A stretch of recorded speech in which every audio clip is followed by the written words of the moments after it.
is to cover Civil War buglers, go over some of who they were, but mostly focus on what they did, primarily in camp life.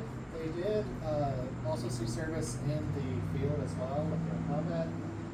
But especially here at Fort Donelson, really most of their time would have been spent just about a mile down the road here, Confederate Fort, or over at the Union Fort Donelson during Union occupation, which was built in 1863, and that's now where the National Cemetery is located. So there's not really much left of the Union Fort, but the Confederate one is still there and was occupied by the Union Army for a while afterwards. So Civil War buglers, they did play a really important role in the Army. Music had been used for militaries really throughout most of history, still in today, of course, as well. But during the Civil War, buglers served in all three branches, service, artillery, cavalry, and infantry. Primarily, they saw most of their service in the cavalry and artillery, but also in the infantry as well. And then during camp life, they were really active. So kind of buglers, you can almost think of them almost as kind of like today, like our, like kind of stopwatches or clocks, like times for meetings. Because buglers, especially in camp life, regulated a soldier's daily lives. Every call from waking up, to eating, to going to the doctor, to the end of the day, was all regulated by a bugle call. So even though it says an instrument, it was really more of a form of communication. Most buglers, they actually were generally kind of younger in age, relatively speaking. A lot of them were going to be in their teenage years, or say young adults, like early 20s. But you did have some buglers who were going to be older adults, around the ages of officers, say in their 30s, late 30s. And not necessarily really young, like say a lot of drummers and fifers who would have been a lot younger in their ages. So how many bugle calls buglers had, both for camp and for out in the field, like in battle? 30. A little bit higher. Wow. 50, or 49 is total. There was 24 calls for camp life, and then 25 calls for skirmishers or out in the field. For the most part, really where buglers are going to be used in the infantry is for skirmishers. That's where you're going to, like usually you have a line of infantry, say standing shoulder to shoulder in 2 rows, but with skirmishers you're sending out, say 2 companies, you have 10 companies for a regiment. In a perfect world, there's 100 men per company. Here at Fort Donelson, on most battlefields, that's not the case. But you have 2 companies that would go out, so about 200 men roughly. Say for here, maybe about 50 to 100 men. And they're going to be spaced out about maybe 10 feet apart from each other. So you have 100 men spaced out 10 feet apart. That's going to be over a pretty decent distance. Especially when fighting's going on, somebody trying to yell, say from here to that speed limit sign, not going to hear them. But with this bugle call, and the bugle here, that noise is going to cut across through the battle, and also going to cut across through the smoke where you might not be able to see somebody, but you're going to be able to hear them. So with skirmishers, buglers are going to go out. And also buglers were important enough that each company had 2 buglers. And then each regiment had a chief bugler who was basically in charge of all the buglers. So each regiment can have upwards of 21 buglers per regiment. And all these buglers are going to be playing calls throughout the day. So like as you're touring Fort Donelson, just going to imagine out there in the morning or around noon, like lunch call or dinner call, all of a sudden hearing, about maybe 50, 60 bugle calls all going off at the same time. You're going to hear a lot of noise. Might be kind of hard to hear, what call, but if we're all playing the same ones, you got to understand. But the bugle calls are even different between each of the branches, like the artillery, cavalry, and infantry all had different bugle calls. For some of the calls, like for sick call or dinner, they had different calls. So you're going to hear kind of a, as I would quote there, a swelling sound, volume of sound during any time the bugle calls start going off. But it's going to let you know that something's going on. And like for the camp here, you're going to have soldiers camped at the fort and also coming out this way. You also have soldiers out here on the line. So these bugle calls are going to help communicate over a pretty large distance.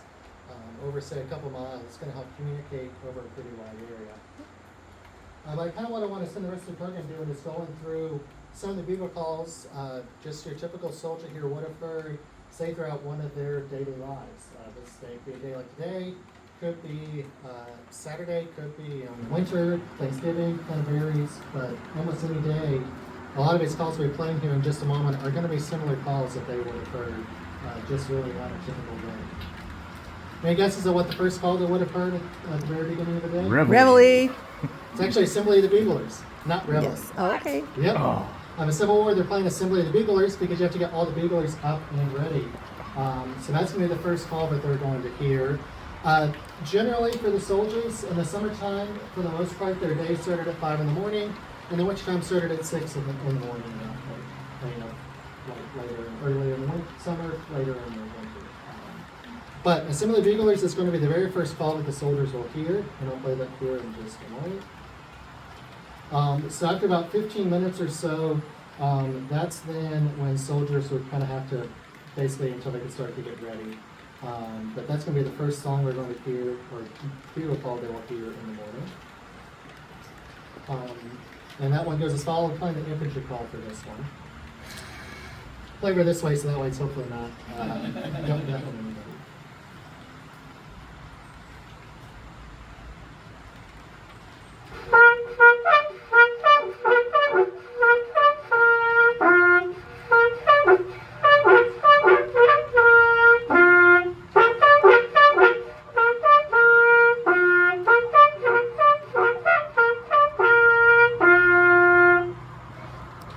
Sinks or toilets, basically doing all kind of the jobs that most of the soldiers don't want to do.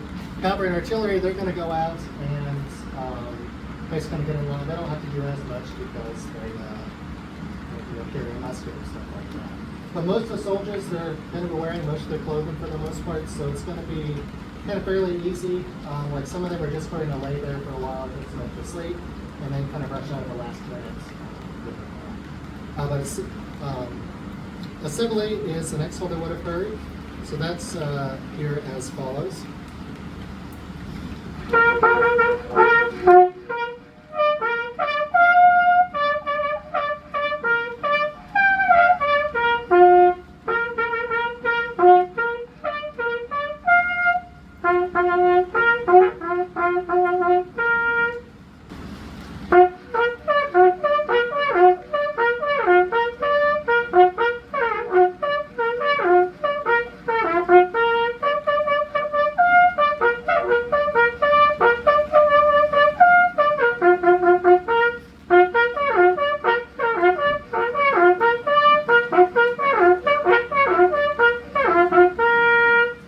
Buglers, assembly, and reveille.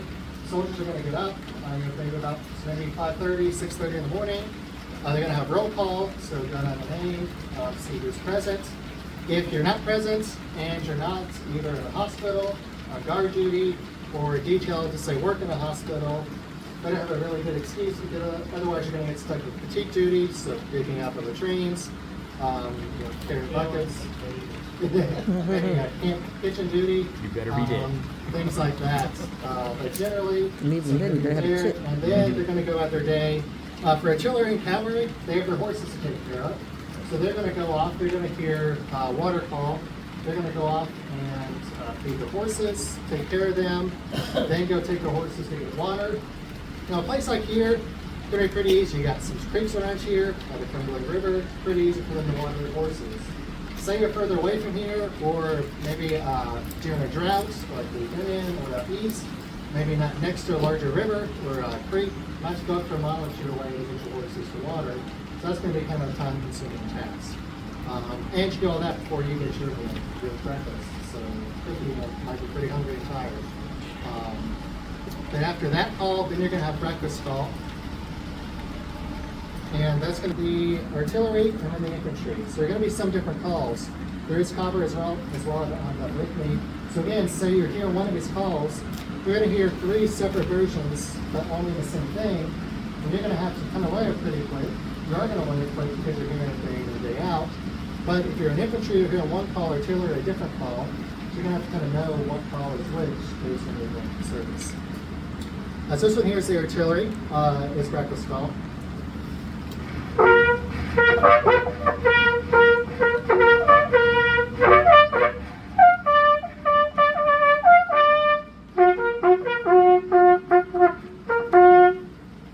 That's breakfast for the artillery, and then for infantry is as such.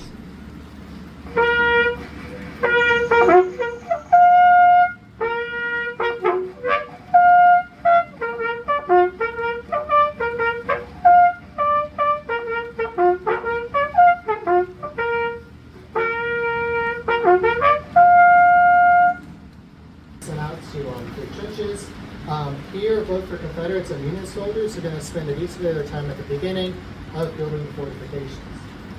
Here for the Confederates, both soldiers and enslaved people in the area work on building the fortifications you see around you, like just right over there.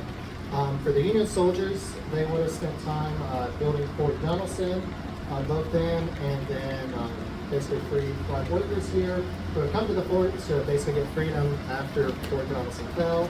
They're going to work on building the forts and building trenches because even though once Fort Donelson falls, it's relatively safe, it's not entirely safe. There's actually attacked by Forrest here in August of 1862. And then in August of 1863, there's a pretty bad attack that takes place here at the town of Dover, called the Battle of Dover that takes place. After those two battles here, there's only a couple buildings left standing in the town of Dover, including the hotel. Most of them, unfortunately, were burned during both of the battles here. So the town of Dover, it's pretty small, but hits really, really hard here, unfortunately. So we'll go with the day for fatigue duty, building trenches, rigging works. Also going to go to guard duty, picket duty, control the areas around here. Cavalry will go out and patrol the town and the outlying areas. Infantry might go out a mile or two from camp here and post guard. Because there are a pretty good number of guerrillas in the area here in Dover.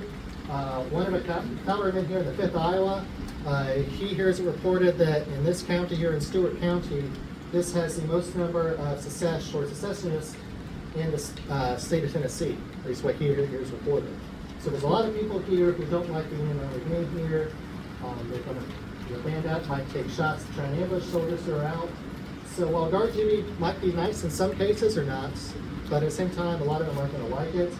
One, possibly getting shot at. Two, a lot of these soldiers here, they don't like it because they'd rather be out on the field in the front lines instead of back here on guard duty that they feel like they really didn't sign up to do. But they're stuck with it while they're here. But they also are able to get gifts and stuff brought in from home, but they might not otherwise get. Now the next major call, we're going to have some other calls going throughout the day, but the next main call is going to be a drill call to go out and drill. They're going to spend a good number of hours out here drilling. Soldiers going over the manual arms that are load and fire the musket, how to march, which way to fire. Also probably going to be hearing and learning the bugle calls for skirmishers. So that when they're out in the field of battle, like here for example, they're going to know what calls to when to shoot, when to fire, when to march, which way to march, which way to fire, when to stop, and when to fall back to their main regiment. Of course, cannoneers are going to go over loading and firing the cannon, taking it in and out of battery, loading it, and moving it. So doing that a lot. And the drill calls, this is the infantry drill call here.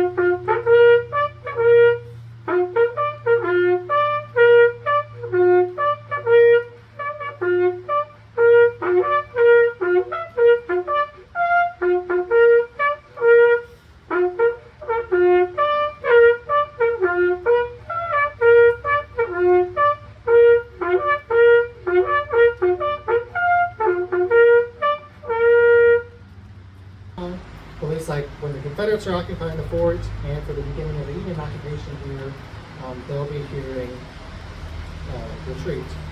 And usually military cemeteries, they play retreat. well, say it. They play retreat at the military cemetery. Yeah, so you always get used the same way as well. And that's why I'll play here.